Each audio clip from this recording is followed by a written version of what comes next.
तो मैं ये सोच रहा हूँ कि वहाँ पे लिखने के लिए मुझे क्या करना पड़ेगा। तो वो कहते हैं कि पापा बस इतनी सी बात है। अरे यार पेंसिल का इस्तेमाल करो ना वहां पे। तो कहने का मतलब ये है कि कई बार ऐसा होता है कि हम अपने गुस्से में जो सामने अपॉर्चुनिटी होती है उसको भी देख नहीं पाते हैं।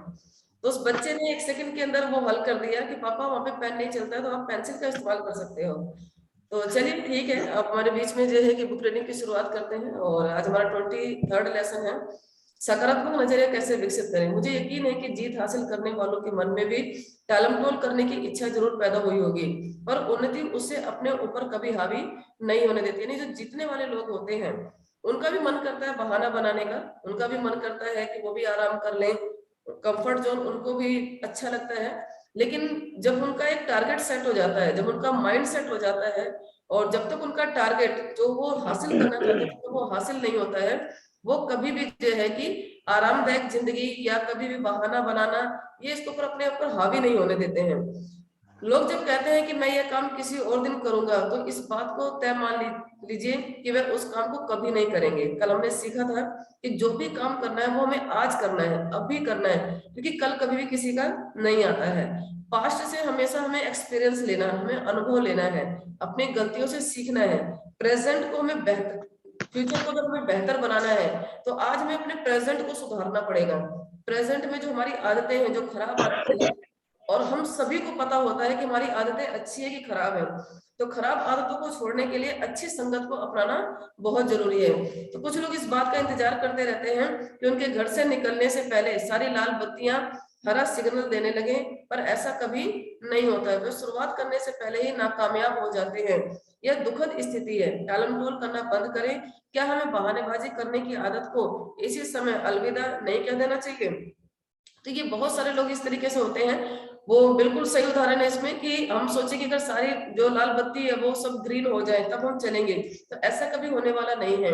और अगर ऐसा हो गया तो जीवन अस्त व्यस्त हो जाएगा, रोड पे चलना भी मुश्किल हो जाएगा, क्योंकि डिसिप्लिन बहुत जरूरी है। डिसिप्लिन नहीं होगा तो सारी चीजें अस्त व्यस्त हो जाएंगी। अब आप मान के चलिए लाल बत्ती को हटा दिया जाए तो फिर क्या होगा, चारों तरफ से हर इंसान ये सोचेगा मैं पहले निकल जाऊं, मैं पहले निकल जाऊं, मैं पहले निकल जाऊं। तो शायद वहां पे ना जो 2 मिनट का वेट हम रेड लाइट पे करते हैं, वो 2 घंटे का इंतजार हमें वहां पे जाम में फंस करके करना पड़ेगा। तो डिसिप्लिन जीवन के अंदर बहुत जरूरी है। जिसके जीवन में डिसिप्लिन नहीं होता है वो शायद वो बहुत बड़ा सोच कर भी बहुत बड़ा काम नहीं कर पाते। डिसिप्लिन क्या है? अब जैसे हम सवेरे मॉर्निंग में उठते हैं, 5 बजे इस मीटिंग को अटेंड करते हैं, ये डिसिप्लिन है। और ये डिसिप्लिन आपको बेहतर बना रहा है। जो लोग इस डिसिप्लिन के अंदर हैं वो अपने आप को बहुत कुछ बेहतर बना पा रहे हैं, वो अपनी सोच को बेहतर बना पा रहे हैं ना, अपने माइंड को जीतने के लिए तैयार कर पा रहे हैं। तो डिसिप्लिन का होना बहुत जरूरी है। और इसके लिए जिनके पास डिसिप्लिन होता है, जिनके पास डिजायर होती है, जिनके पास डेडिकेशन होता है, और जो बिल्कुल तैयार होते हैं, है ना, पूरे अपने जो है कि माइंड सेट के साथ तैयार होते हैं, वो कभी भी बहाना नहीं बनाते हैं। वो हमेशा बहानों को अलविदा कह देते हैं, हमेशा के अलविदा कह देते हैं। बहाने देखिए सिद्धार्थ सर के पास में भी थे। 700 रुपए से बिजनेस को शुरू किया, पैसा नहीं था। जब मैंने उनकी जर्नी को सुना था कि जब वो सफर करते थे उनके पास पैसा नहीं होता था, तो वो क्या करते थे कि प्रोडक्ट को शेयरिंग करते थे। कभी बस कंडक्टर को बता रहे हैं, कभी वो ट्रेन में बैठ करके जेकी टिकट चेकर को बता रहे हैं, प्रोडक्ट के बारे में बता रहे हैं, और प्रोडक्ट को रिटेल कर करके वो जो है कि सफर किया करते थे। उनके पास पैसा नहीं था सेमिनार अटेंड करने के लिए, मीटिंग ट्रेनिंग अटेंड करने के लिए, तो प्रोडक्ट को रिटेल कर करके उन्होंने जो बिजनेस को डेवलप किया। लेकिन बहाने कभी नहीं बनाए। उन्होंने कभी ये नहीं कहा कि मेरे पास पैसा नहीं है, उन्होंने कभी ये नहीं कहा कि मेरे पास पैसा नहीं है, मैं मीटिंग ट्रेनिंग कैसे अटेंड करूं। क्योंकि सफल लोग कभी भी बहाने नहीं बनाते हैं। जो असफल लोग होते हैं वो बहानों अपनी जिंदगी गुजार देते हैं। तो सफल होने के लिए हमें सबसे पहले ये जो बहाना है, जो हमारी जिंदगी में जो टालमटोल करने की जो आदत है, आज से और अभी से हमें इसको अलविदा कहना है, हमेशा के लिए अपनी लाइफ से इसको खत्म कर देना है। तीसरा कदम, एहसान मानने का नजरिया बनाएं। जी हाँ, बहुत जरूरी है ग्रेटिट्यूड। मैं बार बार कहती हूँ कि ग्रेटिट्यूड और फॉरगिवनेस, माफ कर देना और आभार प्रकट करना, ये वो 2 हथियार है जो हमें जीवन में बहुत बड़ा बना सकते हैं, हमारे विचारों से हमें बड़ा बना सकते हैं। हमारे इसके साथ साथ जो है कि कहते हैं ना, जब विचार बदलते हैं तो इंसान की पूरी जिंदगी पूरी बदल जाती है। तो ये बहुत जरूरी है कि जब भी छोटी से छोटी चीज का भी हम आभार प्रकट करें। जब जिन्होंने भी हमारी जिंदगी में जो भी रोल अदा किया है उसका भी आभार प्रकट करें। और जो लोग, ये नहीं है कि जो अच्छा कर रहे हैं उन्हीं का आभार प्रकट करें, जो आपके लिए कुछ गलत भी कर रहे हैं ना उनका भी दिल से आभार प्रकट कीजिए। क्योंकि हो सकता है वो उस समय का आपके लिए गलत हो, लेकिन आने वाले वक्त का वो आपका फ्यूचर तैयार कर रहे हो। क्योंकि हम बार बार कहते हैं, जैसे राज मोहम्मद सर, उनका 2.5 लाख का मतलब वो कंप्यूटर वगैरह सब उनके एक मित्र ने रातों रात गायब कर दिया। उस समय सर को बुरा लगा कि बहुत बड़ा नुकसान हो गया है ना। सर मायूस भी हुए, बहुत सारी दिक्कतें उन्होंने झेली, घर से भी सारी चीजें उनको झेलनी पड़ी। लेकिन अगर वो नहीं होता तो पेट्रोल पंप पे नौकरी नहीं करते, और नौकरी नहीं करते, कर्जा नहीं होता, तो शायद वो जिस कर्जदार को पैसा देने जाते थे, वो कर्जदार उनको ये नहीं बताता कि एक ऐसा बिजनेस है जो बिना पैसे के चलता है। और अगर ये पता नहीं चलता तो सर सेमिनार में नहीं जाते, सेमिनार में नहीं जाते तो सर निर्णय नहीं लेते, और जब निर्णय नहीं लेते तो शायद आज हमारे मेंटोर्स भी नहीं होते। आज उनको लाखों लोग उनके फॉलोवर हैं, उनको अपना गुरु मानते हैं, और बहुत सारे लोग आज अपनी जिंदगी को पूरी तरह से टोटल चेंज कर चुके हैं। तो हमारी लाइफ में जो भी होता है, जैसा भी होता है, हर पल और हर क्षण का धन्यवाद कीजिए। हमेशा कुछ भी हो जाए, हमेशा धन्यवाद के साथ उसको विदा कीजिए। तो तीसरा कदम है एहसान मानने का नजरिया बनाएं। अपनी दिक्कतों के बारे में सोचने के बजाय अपनी सहूलतों के बारे में सोचें। जी हाँ, चैलेंज सभी के जीवन में आते हैं, लेकिन चैलेंज में घिर करके, कहते हैं ना, चिंता नहीं चिंतन करना है। अगर आप चिंता में घिरे रहेंगे तो जो आपकी बुद्धि है ना, वो भी काम नहीं करेगी। अगर आप चिंतन करने लगेंगे, वहां से निकलने का प्रयास करेंगे, तो सॉल्यूशन आपके अंदर ही है, बाहर ढूंढने की जरूरत नहीं है। अपने इर्द गिर्द के फूलों की खुशबू सूंघने के लिए वक्त निकालें। आप कई बार सुनते होंगे कि कोई आदमी दुर्घटना की वजह से अंधा या अपाहिज हो गया, लेकिन उसे हर जाने के तौर पर लाखों रुपए मिल गए। हम में से कितने लोग ऐसे आदमी की जगह लेना चाहेंगे? ऐसा चाहने वाले शायद ही कोई होगा। हम शिकायतें करने के इतने आदी हो गए हैं कि उन चीजों की ओर हमारी नजर ही नहीं जाती जो हमारे पास मौजूद है।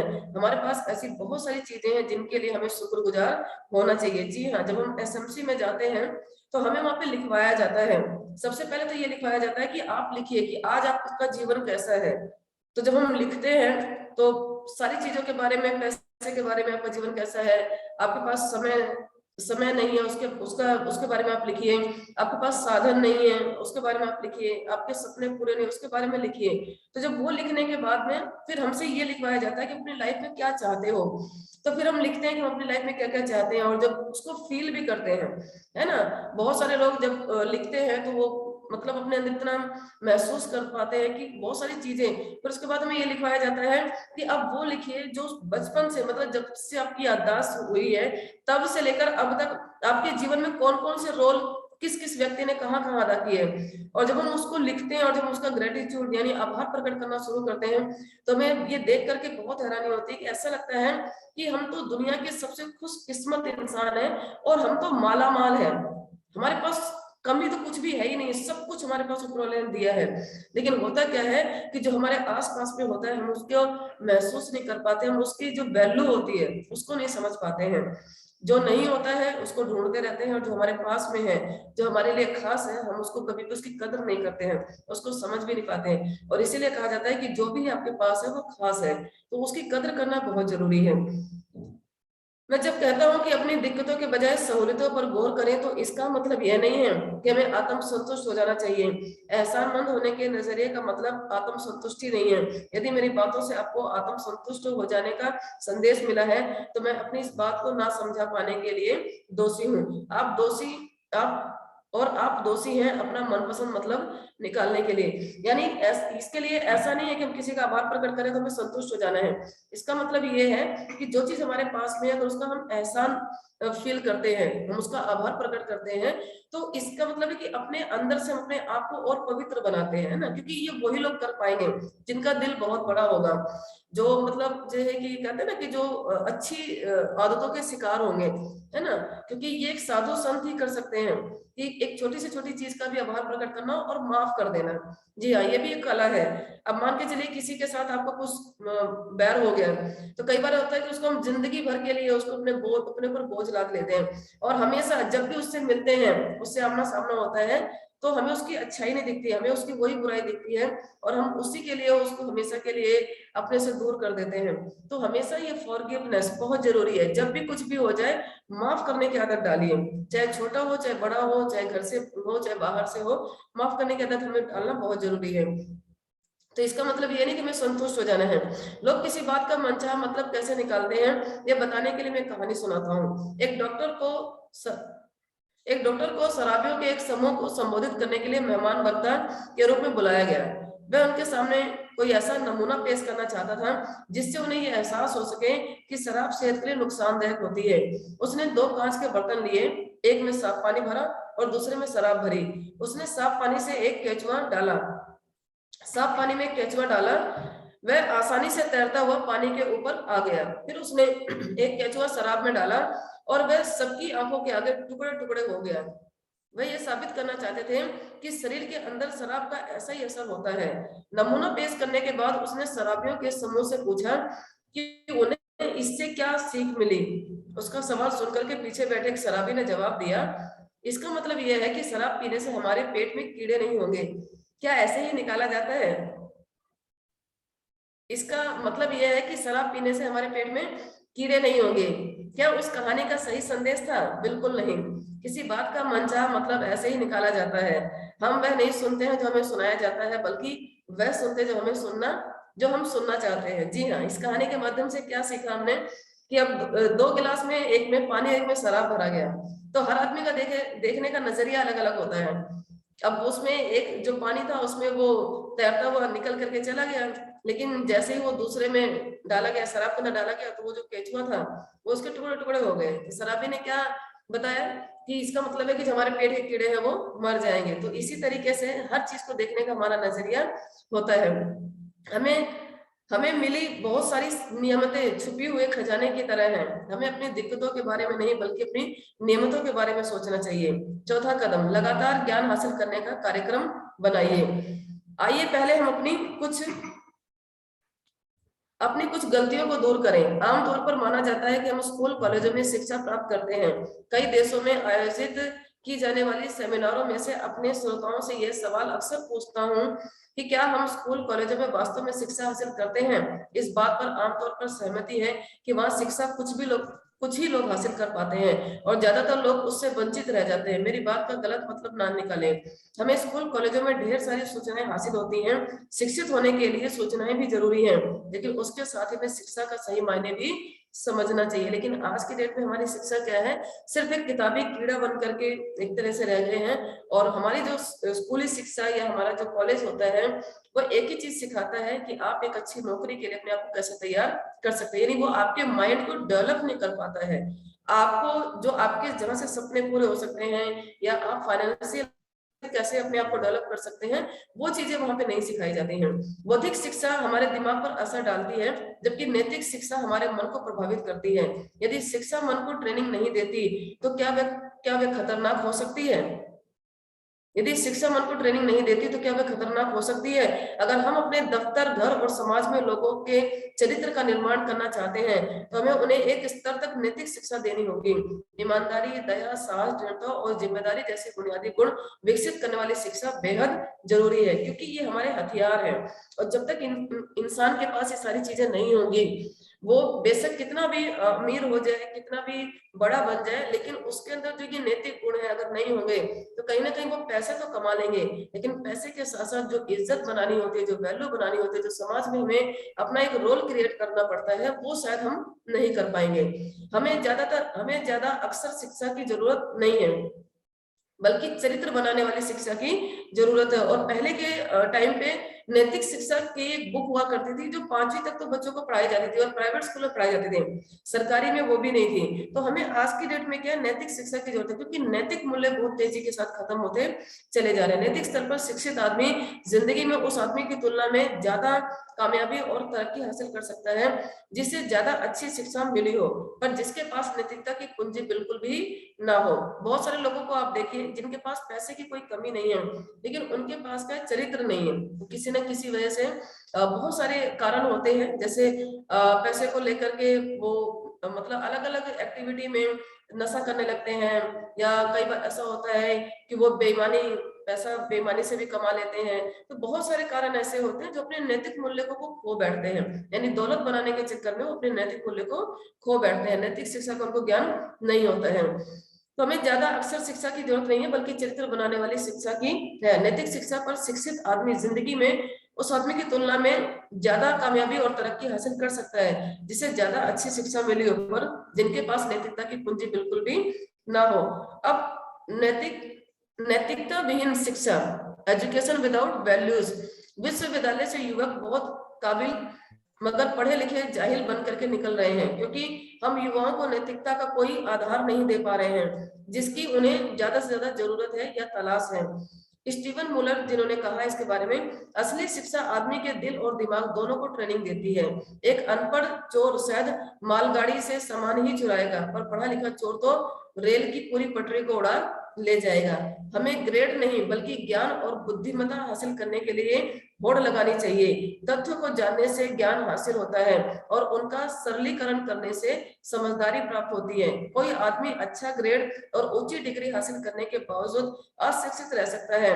ज्यादा सीखे बिना भी अच्छे ग्रेड और डिग्री तो मिल जाती है, लेकिन सबसे अहम बात कोई सीख सकता है तो वो ये है कि सीखने के सही तरीके को सीखें। लोग सूचनाओं को रटने की काबिलियत को ही गलती से शिक्षा समझ लेते हैं। बिना मूल्य के दिमागी शिक्षा समाज के लिए आफत को पैदा करती है। जी हाँ, अगर हम देखें तो आप चले जाइए जहाँ पे मतलब जो है कि अनाथ आश्रम में चले जाइए, या जो वो जहाँ पे मतलब जो कि बड़े बुजुर्गों को रखा जाता है, आप वहां पे जाकर देखेंगे तो 80% वहां पे जो बड़े बुजुर्ग होते हैं वो उस घर से बिलोंग करते हैं जहाँ पे पैसे की कमी नहीं थी, जहाँ पे एजुकेशन की कमी नहीं थी, लेकिन वहां पे क्या थी, वहां पे नैतिकता की कमी थी, नैतिक मूल्य की कमी थी। वहां पे जो उनको जो ज्ञान मिलना चाहिए था।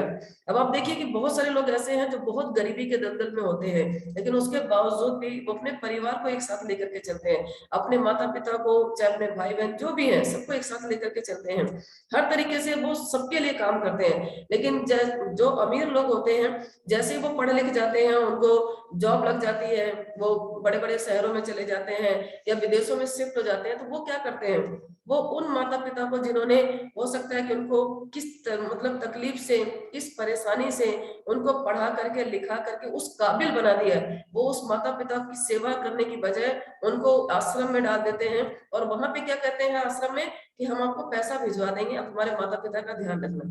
अब बताइए ये ज्ञान किस काम का है, ये पैसा किस काम का है कि जो माता पिता अब उस उम्र में आपके साथ रहने चाहिए, जिनका सुख आपके अंदर है, जो आपको हर पल देखना चाहते हैं, लेकिन उन माता पिता को अनाथ आश्रम में छोड़ दिया जाता है।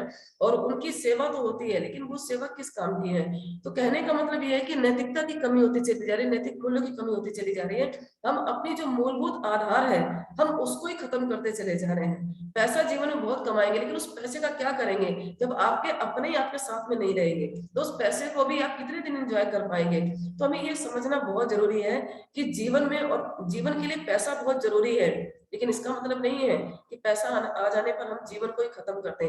तो अगर हमारे आसपास हमारे अपने लोग रहेंगे तो उस पैसे को हम सही तरीके से एंजॉय कर पाएंगे। तो आज के डेट में यही हो रहा है कि हमें इतना मतलब दिमाग तो विकसित किया जा रहा है, लेकिन जो बुद्धि है वो घटती चली जा रही है, क्योंकि दिमाग और बुद्धि दोनों अलग अलग चीजें हैं।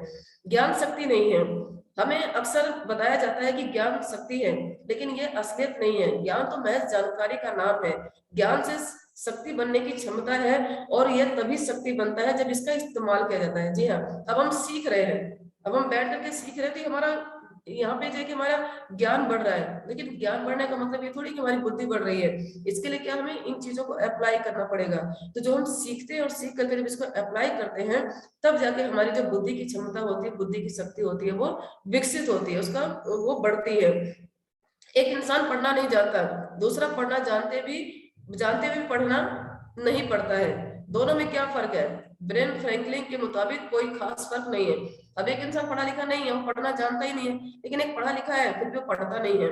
तो दोनों में जो है कि कोई खास फर्क नहीं है देखने में, लेकिन सीखने और खाने में काफी समानता है। सीखने और खाने में काफी समानता है। अहम बात यह नहीं होती है कि हमने कितना खाया है, बल्कि यह होती है कि हमने कितना पचाया है। जी हाँ, अब बहुत सारे लोगों को आप देखिए, वो बहुत सारा खाना तो खा लेते हैं पर वो पचा नहीं पाते। तो मूल बात ये नहीं कि हमने कितना खाया है, मूल बात ये है कि हमने उसको पचाया कितना है। और जब तक वो पचेगा नहीं, वो आपके लिए नुकसानदायक ही है। यानी आप सीख तो रहे हैं, लेकिन सीख करके उसको अपने जीवन में अमल में नहीं लेकर के आ रहे हैं, तो वो ज्ञान किसी भी काम का आपके लिए नहीं है। हमें अक्सर बताया जाता है कि पचाया है। यह सच है कि ज्ञान में शक्ति छिपी होती है, पर असली शक्ति बुद्धिमत्ता है। शिक्षा के कई रूप शिक्षा के कई रूप होते हैं, इसका मतलब केवल ग्रेड और डिग्री हासिल करना नहीं होता है। शिक्षा के दायरे में सारी बातें शामिल है। अपनी शक्ति को बढ़ाना, आत्म आत्म अनुशासन सीखना, दूसरों की बातों को ध्यान से सुनना और सीखने की गहरी इच्छा होना। जी हाँ, ये बहुत जरूरी है। अपनी शक्ति को बढ़ाना, आत्म अनुशासन सीखना और दूसरों की बातों को ध्यान से सुनना। बहुत सारे लोग ऐसे होते हैं जो बिल्कुल पढ़े लिखे नहीं होते हैं, लेकिन अगर उनको देखा जाए तो पढ़े लिखे लोगों को फेल कर देते हैं। उनकी एक आदत होती है कि वो किसी भी बात को बहुत ध्यान से पहले सुनते हैं और सुनने के बाद उसको जीवन में अमल करते हैं, और जब उसको जीवन में अमल करते हैं तो जाहिर सी बात है कि वो उसमें तरक्की भी लेते हैं। सीखने की गहरी आदत, ये भी बहुत जरूरी है। अब आपके अंदर सीखने की आदत ही नहीं है, आपको आपके अंदर सीखने की इच्छा शक्ति ही नहीं है, तो बताइए आप कैसे कर पाएंगे। उदाहरण के तौर पर हमारे बीच में हम सभी लोग देखते हैं, हमारे बीच में शारदा जी है, लगभग 2 ढाई महीने 2 महीने से आई थिंक ज्यादा नहीं हुआ है उनको, और मतलब उनको देख करके और इतना अच्छा लगता है और बहुत मतलब फक्र महसूस होता है कि हमारे बीच में ऐसे ऐसे लीडर हैं कि अभी 2 महीना नहीं हुआ है उनको। अगर उनकी लाइफ की बात करें तो मॉर्निंग में 3-4 बजे से उठना और रात के 10-11 बजे तक हम लोगों के साथ बने रहना, और लगातार सीखने की वजह से उनको सुनने पे ऐसा लगता है कि कोई 2 साल का व्यक्ति सीखा हुआ। यानी हमारे बीच में बहुत सारे लोग ऐसे हैं जो 2 साल 3 साल 4 साल भी हो चुके हैं, पर उतने बेहतर तरीके से वो प्रेजेंटेशन नहीं दे पाते हैं। लेकिन मैम देखिए, लगातार मीटिंग ट्रेनिंग एजुकेशन का हिस्सा बन करके, सीख करके और साथ में फील्ड में जाकर के लोगों को बता करके सिखा करके आज हमारे बीच में अगर उनको देखा जाए तो उनको सुनने के बाद ऐसा लगता है कि कोई 2 साल का इंसान है जो पूरा सीख करके समझ करके प्रेजेंट कर रहा है। तो ये क्या, उनके अंदर सीखने की गहरी इच्छा है। और जब तक ये इच्छा नहीं होगी, कहते हैं ना इच्छा शक्ति का होना बहुत जरूरी है, जब तक इच्छा शक्ति नहीं होगी हम कुछ भी नहीं कर पाएंगे। इच्छा शक्ति देखिए, दो जो अखाड़े में जो दो पहलवान लड़ते हैं, तो दोनों ही, ऐसा नहीं कि कोई एक किसी दूसरे से कमजोर होता है, कोई एक किसी से कमजोर होता ही नहीं, दोनों ही बराबर के ताकतवर होते हैं। दोनों को बराबर की ट्रेनिंग दी जाती है, दोनों को बराबर ही सब कुछ, खान पीवन सब कुछ बराबर का दिया जाता है। लेकिन क्या कारण होता है कि जब वो अखाड़े में लड़ते हैं और लड़ते लड़ते लड़ते लड़ते लड़ते क्या कारण है कि एक जीत जाता है और दूसरा हार जाता है। तो जब एक सेकंड के लिए अगर एक इंसान के मन में ये आ जाता है कि अब मैं जीत नहीं सकता, वहीं दूसरे इंसान के मन में आता है कि एक दाव और जैसे वो एक दाव और खेलता है तो वो पहलवान जीत जाता है। तो ये कि इच्छा शक्ति के ऊपर निर्भर करता है। अगर आपकी इच्छा शक्ति प्रबल है, आपकी जो सीखने की लगन है वो प्रबल है, तो आप किसी से कहीं से कुछ भी सीख सकते हो। एक गिरा हुआ शराबी भी आपको बहुत कुछ सिखा करके जाता है ना। तो ये बहुत जरूरी है। हमारा दिमाग मांसपेशियों की तरह होता है, उसका तेज या मंद होना इस पर निर्भर होता है कि हम उसका कितना इस्तेमाल करते हैं। जी हाँ, हम जितना उसका इस्तेमाल करेंगे उतना ही ज्यादा हम जो है कि उसका और फायदा ले सकते हैं। मान के चलिए अगर किसी इंसान को अगर वैष्णो देवी जाना है, अब जब वैष्णो देवी जाना और उसकी मान्यता है, अब मान के चलिए नवरात्रों में उसको पहले नवरात्रि में वैष्णो देवी जाना है। अब वैष्णो देवी जाना है तो वो पहले से क्या करेगा, पहले से ट्रेन की टिकट बुक करा देगा, मतलब सब कुछ तैयारी पहले से ही कर देगा वो। अब ट्रेन की टिकट बुक हो गई, अब उसको जाना है, ये उसको समझ में है कि मुझे जाना ही जाना है और पहले नवरात्रि में जाना है। तो अब वो ट्रेन की टिकट उसने बुक करा दी, बाय चांस किसी कारण से पता चला कि वो ट्रेन जब स्टेशन में पहुंचे तो ट्रेन कैंसिल हो गई, तो क्या वो जाना छोड़ देगा? नहीं, वो क्या करेगा, उसको पता है कि मुझे जाना ही जाना है, उसकी इच्छा शक्ति प्रबल है, तो क्या करेगा, वो बस का साधन लेगा। अब बस में वो बैठ गया, टिकट लेके बैठ गया, और जब वो आधी दूरी पहुंचा होगा तो पता चला कि बस बस किसी कारण से खराब हो गई। अब क्या वो वापस मुड़ करके आएगा? नहीं, क्योंकि उसको पता है कि उसको जाना ही जाना है।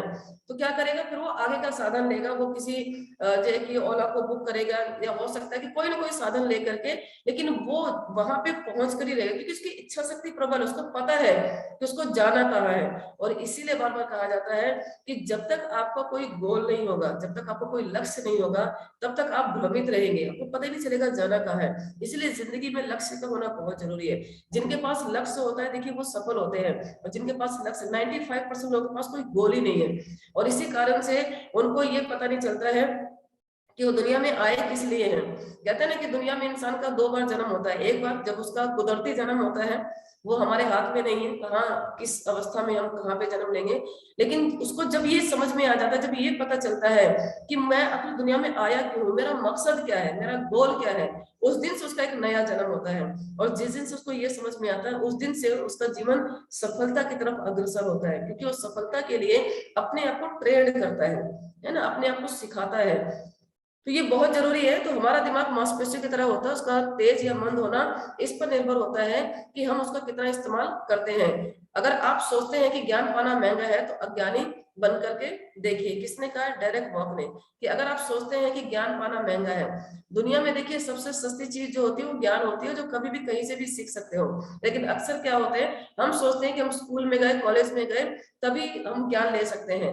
तो जिंदगी भी हमें हर पल हर क्षण बहुत कुछ सिखाती है। बस क्या है, हम सीखने वाले बन जाएं। और जो लोग इसका अनुभव कर पाते हैं, जो लोग इसको ले पाते हैं, हमारे बीच में जितने भी आप रोल मॉडल देखिए, वो सभी लोग बिल्कुल या तो नहीं पढ़े लिखे थे या बहुत कम पढ़े लिखे थे, लेकिन उन्होंने अपनी बुद्धि का विकास किया। उन्होंने अपने आसपास की चीजों से सीखा, समझा, जाना, और आज वो देखिए कहां से कहां है। तो कहते हैं ना, एक आइडिया भी आपकी पूरी लाइफ को चेंज कर देता है। बस वो आइडिया आपके माइंड में आना चाहिए, और वो आइडिया तभी आएगा जब आप उसके बारे में सोचेंगे। जिस चीज को आप सोचते हैं, महसूस करते हैं, उसी तरह के आपके एक्शन होते हैं, और जिस तरह के एक्शन होते हैं आपके उसकी तरह से रिजल्ट आते हैं। तो आई होप कि आज का लेसन बस इतना सा ही, हमारा टाइम हो चुका है। और जो मैसेज मैं आप लोगों को देना चाहती थी वो मैसेज आप लोगों को मिल चुका है कि हमारा जो ज्ञान है वो सिर्फ स्कूली और कॉलेज तक नहीं होना चाहिए। हमारी बुद्धि का विकास करने के लिए आज हम लोग सौभाग्यशाली हैं कि हम लोग ऐसे सिस्टम के अंदर हैं, डायरेक्ट सेलिंग के अंदर हैं, जहाँ पे बिल्कुल सही कहा जाता है कि यहाँ पे पैसा तो बाद में आता है, लेकिन आपकी तरक्की आपको लेकर के, आपके ज्ञान को लेकर के शुरुआत से ही हो जाती है। और पिछली हमने किताब खत्म की थी, उसमें बताया गया था कि डायरेक्ट सेलिंग में अगर आपको तरक्की लेनी है, आपको बड़ा बनना है, अपने सपनों को पूरा करना है, तो आपको क्या करना पड़ेगा? कंपनी का प्रोफाइल, प्रोडक्ट और प्लान, ये तो बहुत जरूरी है ही है, लेकिन जो सीखने की हैबिट है ये डालना बहुत जरूरी है। और जो लोग यहाँ पे जितना सीखते हैं उतना ही वो अपनी बुद्धि का विकास कर पाते हैं, और जितना फील्ड में जाते हैं उसको अप्लाई कर पाते हैं, तो वो अपनी शक्ति को बढ़ा पाते हैं। कहते हैं ना, ज्ञान एक ऐसी चीज है जो बांटने से बढ़ती है। तो इसको जितना आप सीखेंगे, जितना आप बांटेंगे, उतना ही अपने जीवन में तरक्की आप लोग ले पाएंगे। तो thank you so much all participants, thank you so much हमारे